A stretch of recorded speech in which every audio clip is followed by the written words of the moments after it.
Hello and welcome back to another flight review. My name is Jet and today I'm flying with Korean Air on a 777 in Prestige class from Seattle to Seoul.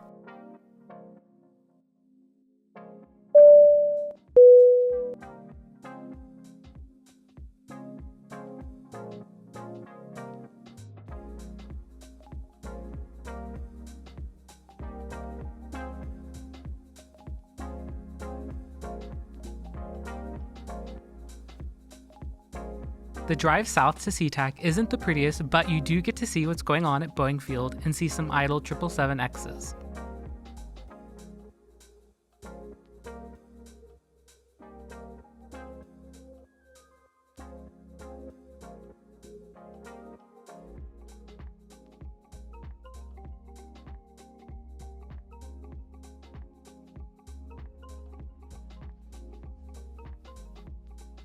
Korean Air is BFFs with Delta, so they have a dedicated check-in area right in front of the Sky Priority Delta counters.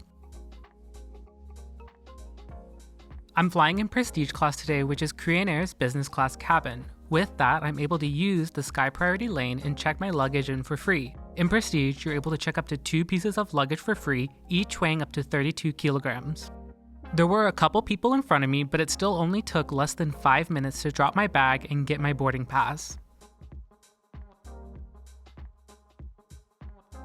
Boarding isn't until 12:20 and I'm headed to beautiful S16. I'm early, but as you would expect when traveling in Prestige class, you do get lounge access.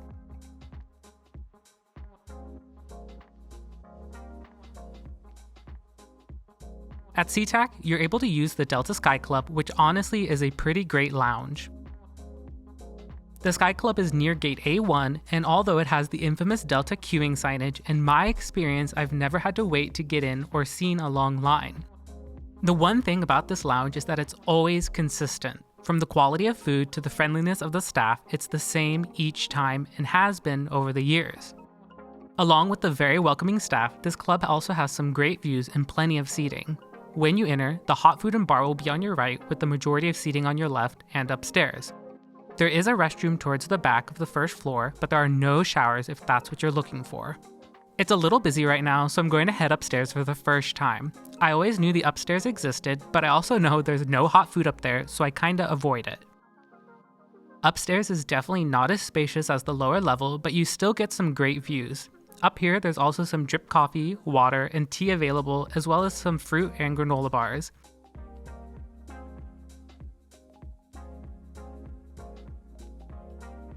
If people watching is your thing, I'd say upstairs is the place to be, especially if you aren't planning on eating too much.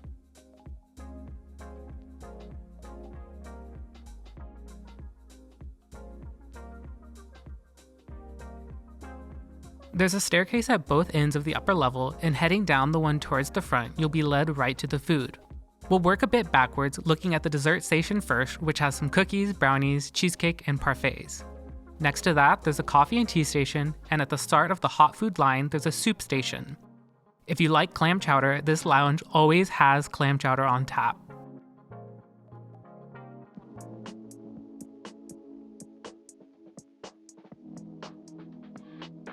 You have another drink station next to the bar with fountain drinks and another coffee machine. Behind that, there's a grab-and-go snack station with some chips and fruit. Looking at the hot food today, there's some mac and cheese, ribs, shrimp stir fry, and some zucchini.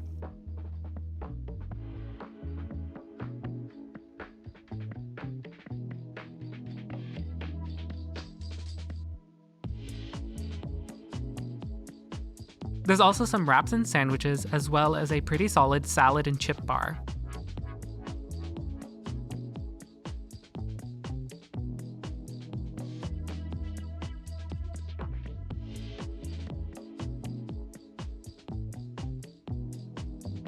I just got some cucumbers, pita, and hummus to save my appetite for the flight and hung out for a bit since I still had over an hour until boarding. Like I said, this is a great lounge, and if you're just looking for a quiet place to hang out or get some work done, I definitely recommend heading upstairs. It was noticeably quieter up here and also not as crowded.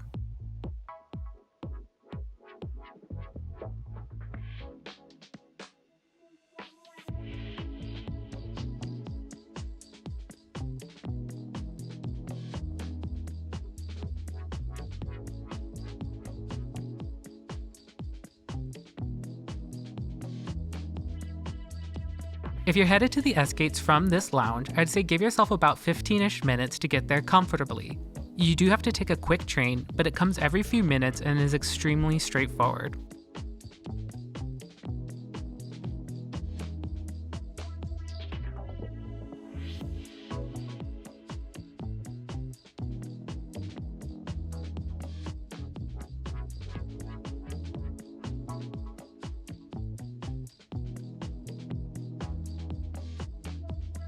And here we are at the all too familiar South Satellite. If you've watched my previous videos, you know just how much I love it here. I'm departing from my lucky gate today, S16, which is more often than not my gate for wide-body flights. S16 is your standard boarding area, but seating is extremely limited, especially for a full 777-300, so just be sure to keep an ear out for announcements relevant to your flight. Here's our aircraft for today, a beautiful 777-300ER with registration HL8010. Honestly, I'd say Korean has one of my favorite liveries out there right now, and I keep seeing rumors about a new livery coming, but I hope it's not true. Something about it just feels classic and timeless at this point.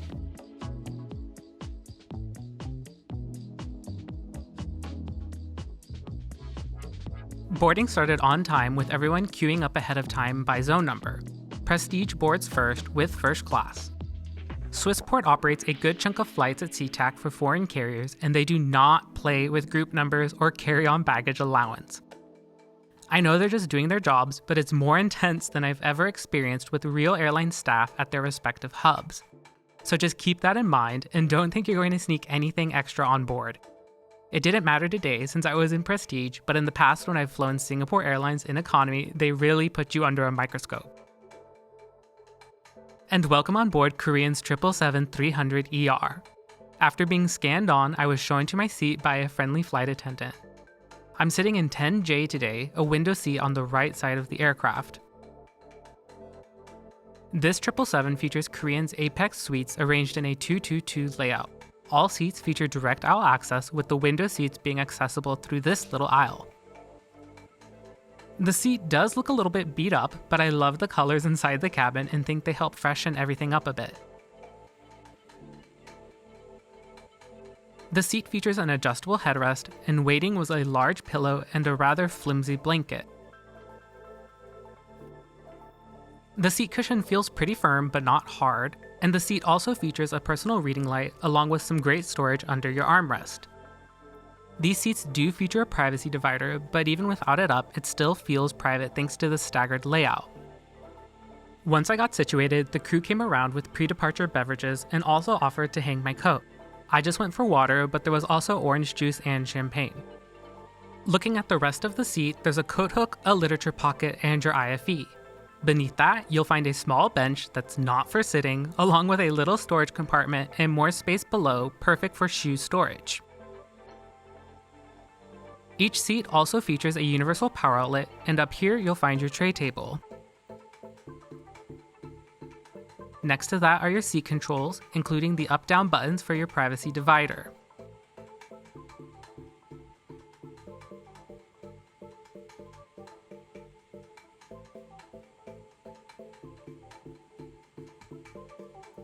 You also have a remote for the IFE and this storage area that has a pair of slippers, headphones, and today's menu waiting for you.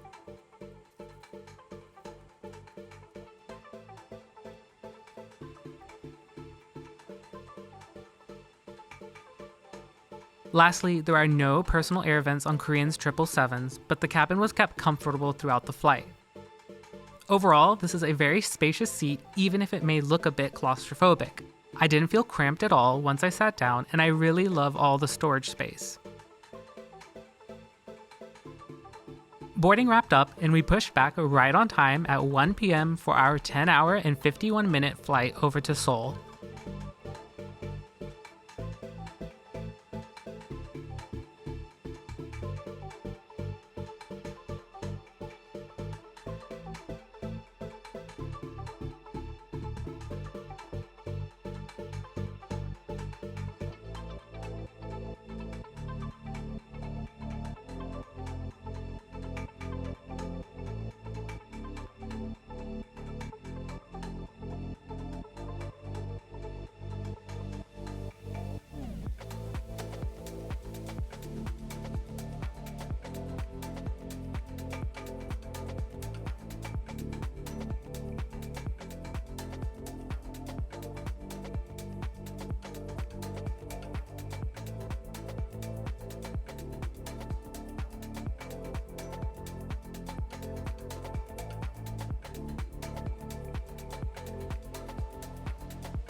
The crew wasted no time and started coming around with tablecloths about 25 minutes after takeoff.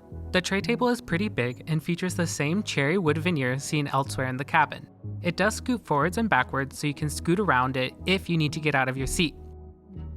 Taking a look at today's menu, there's quite a bit to choose from. This isn't the most extensive alcohol menu, but I'm sure it gets the job done. For the food, the menu is first in Korean and then English on the following pages. I pre-ordered a seafood meal, but feel free to pause and see what I could have gotten instead.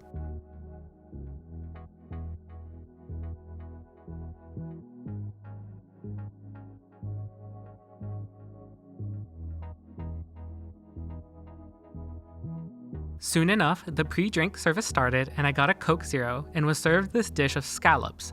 So far, there's been no hot towel service on Korean Air, but you do get pre-packaged moist towelettes. The scallops were pretty good even if the presentation was lacking. There was a lot of them and they were served cold, so it was kind of a lot of the same thing. But I signed up for the seafood meal, so I can't already be complaining. Next up was my appetizer, which came on a tray. For me, it was some prawns along with this tomato soup with veggies. The carrots were very chewy and the soup kinda just tasted like ketchup. Warm bread was also served along with margarine and cocktail sauce. The prawn presentation was fine and overall tasted very fresh. They weren't really seasoned, but you do get these nice ceramic salt and pepper shakers if you need them.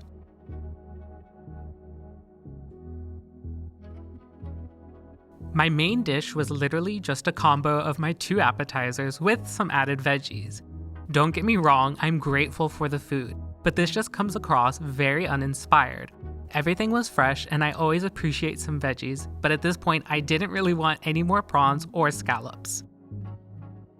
The presentation also could use a little help. It looks as if it was just piled on the plate with a mound of rice. The flight attendant that was working my side of the plane was so sweet and so kind, and I asked her for some gochujang and I'm glad I did. Otherwise, this main was pretty flavorless aside from the roasted veggies. She also brought me some seaweed, which was a plus.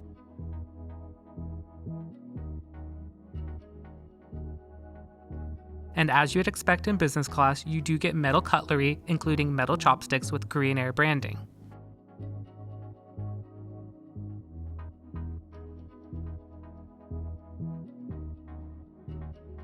The meal service wrapped up with some fruit, cheese, and crackers.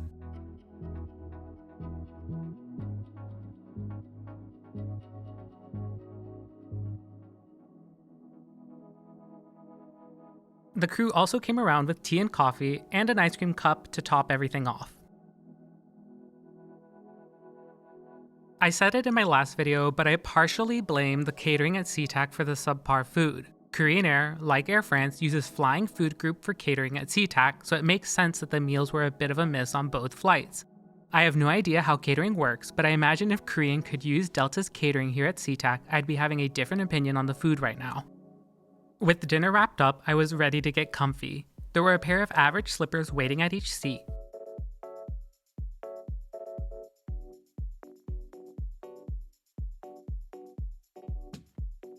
And here's how the seat looks in its fully lie-flat position. Honestly, it looks pretty cozy, and with the divider up, it's very private too.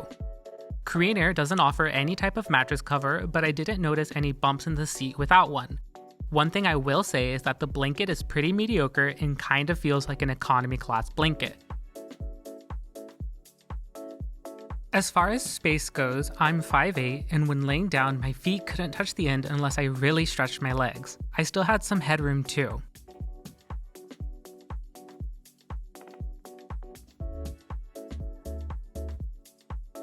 Your personal reading light is very useful when you're lying down, and I also forgot to mention it earlier, but your headphone jack is inside this storage area along with a lone USB plug.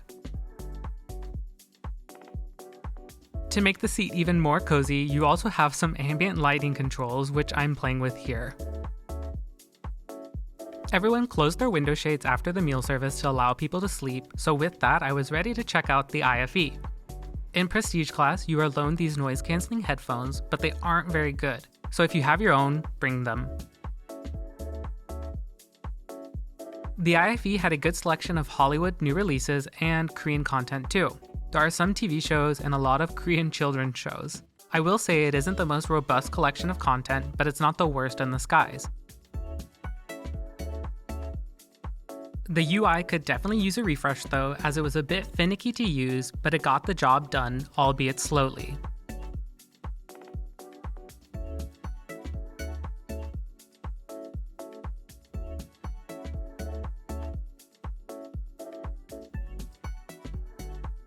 But the best part of Korean's IFE, aside from the standard moving map, is the exterior aircraft cameras.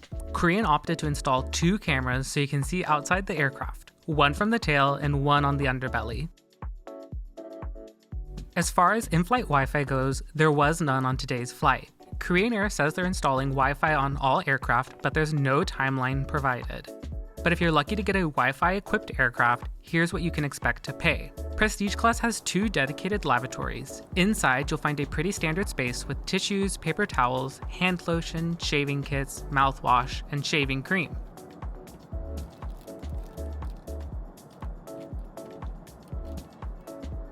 There's also 2-ply toilet paper, an ashtray, and a coat hook.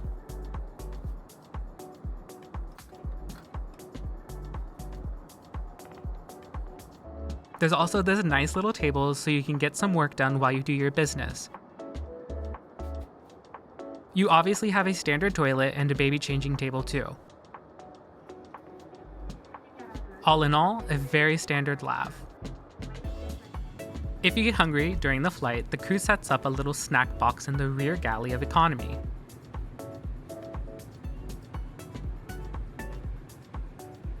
There was no self-serve snack area in the Prestige cabin, but they did come around frequently with water and apple juice. They also came around with a snack basket about halfway through the flight that had chips, cookies, and these in it. I didn't know what these were, so I got them. Turns out they're roasted chestnuts, and they were not my favorite. It was dark when they came around, and I grabbed this glass thinking it was water, but it's actually apple juice. The chestnuts were interesting, but I don't think I'd reach for them again.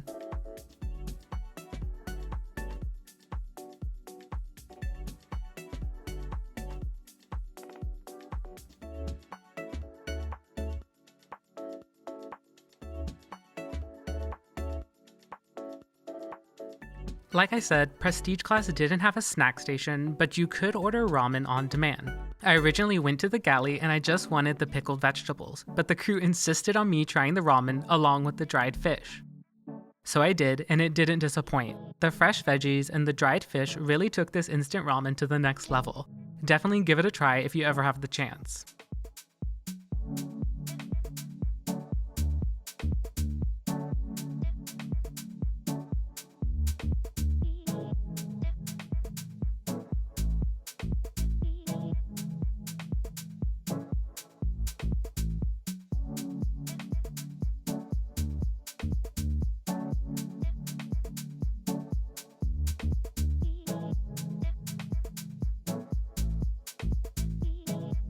A couple hours prior to landing, the second meal service kicked off with a fresh salad.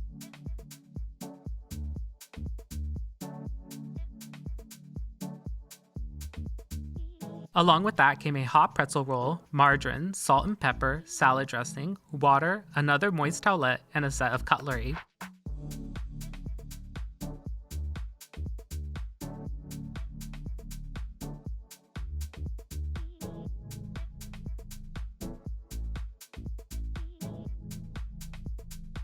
Next up was the main, which was a nice piece of salmon with some carrots, broccoli, squash, and rice.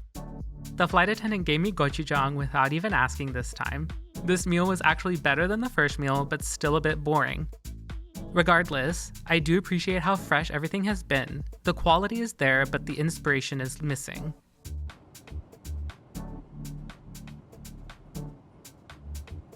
The second meal service was done, and we soon started our descent into Seoul. But before that, let me quickly show you the amenity kit. Each passenger in Prestige Class gets this standard pouch with a small touch of Korean Air branding.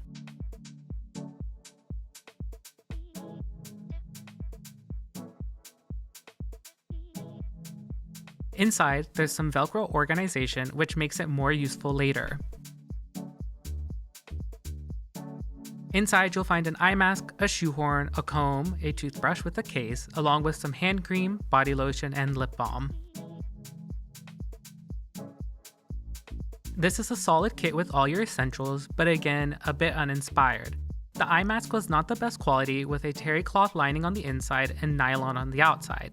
So if you need an eye mask to sleep, maybe bring your own.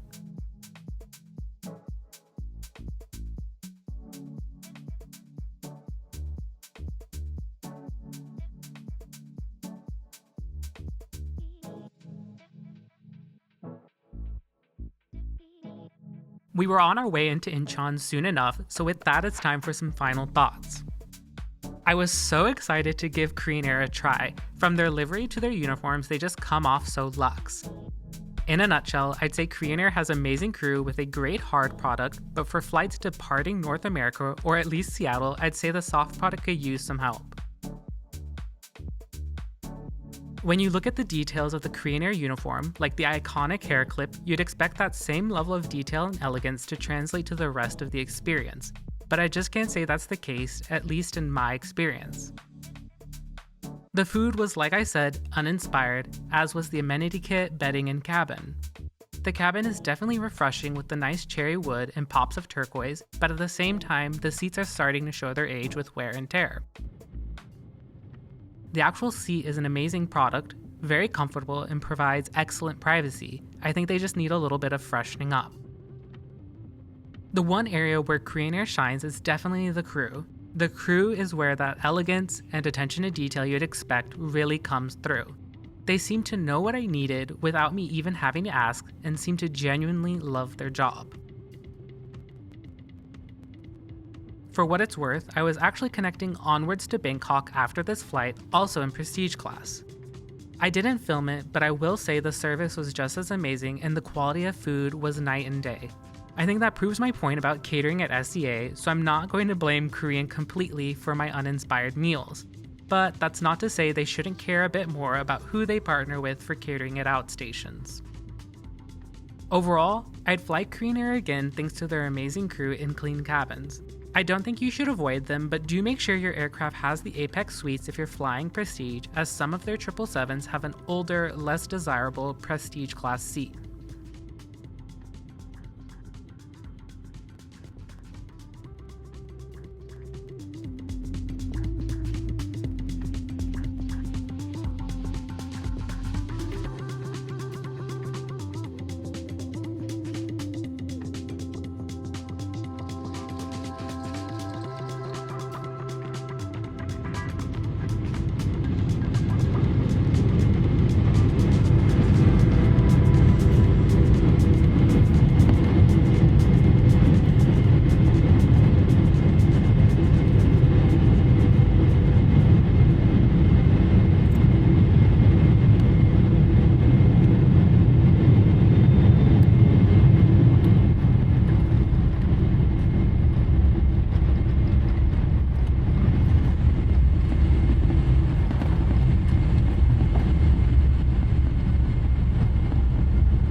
Be careful when opening your overhead bin and nice and safe all around. Thank you for choosing Korean Air, a member of the flight, and we hope to see you again soon.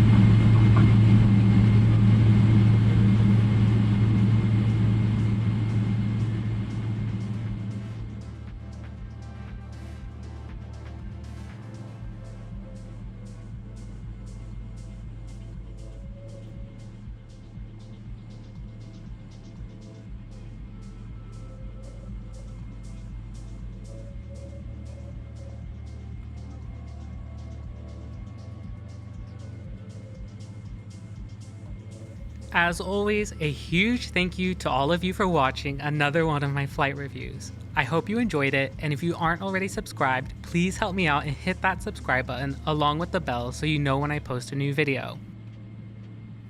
Thanks to everyone who voted in the last poll. This video is live now thanks to your vote. I like doing it that way, so check my community page again after this video for another vote on what I should edit next. Thanks again for watching, and see you all again next time. Bye.